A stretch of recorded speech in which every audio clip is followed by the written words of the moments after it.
Now, picture this. Your 18-year-old daughter gets into her dream school. She's going to live on campus and get the full college experience. I'm dealing with that now. And you hope she finds the best friend in her roommate, someone who could be like a sister, lifelong friend.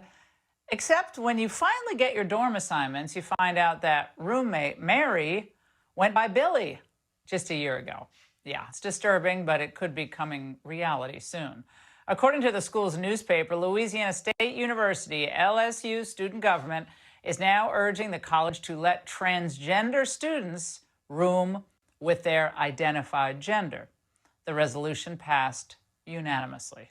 That's what they claim. Joining me now is Mason Batts, LSU student and campus reform correspondent. Now, Mason, it wasn't unanimous, I understand, but you say that this could be dangerous for freshmen. Why?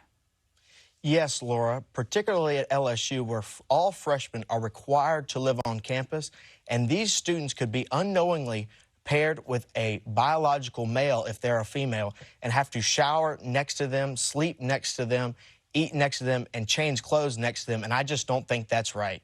Well, how did this begin? Why did this become a thing that the student government was pushing for? Well, what you have at LSU is you have a very conservative student body.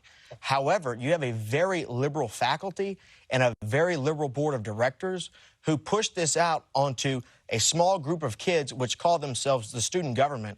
And then they keep conservatives out of student government by kicking them out and other tactics.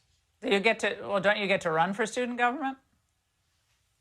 You do get to run for student government, Laura. However, if LSU administration chooses to put penalties on you for acting on your own free speech or protesting against something the university doesn't like, you can no longer run for student government, and that's what they're doing.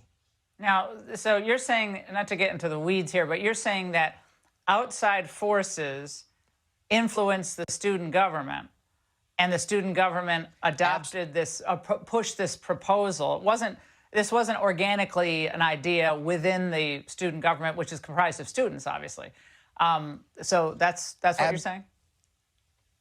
Absolutely, Laura. You have students who have been indoctrinated by certain faculty at LSU, and they now believe that it is the right thing to do to stick a 17-year-old girl into a room that could possibly have a 6'3", 250-pound full-grown man in it, and they're forced to live with them. No, Laura, I just don't think that's right, and I don't think a normal person would come to believe that on their own.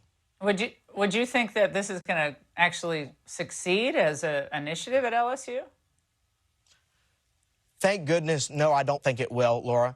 I think we do have some faculty that will say this is a bad idea. And we have a governor, Jeff Landry. He's a fighter, and he would fight this all the way. He would never let this happen. So thank God we actually have real fighters. Well, Mason, thank you for the update on that. And up next, Trump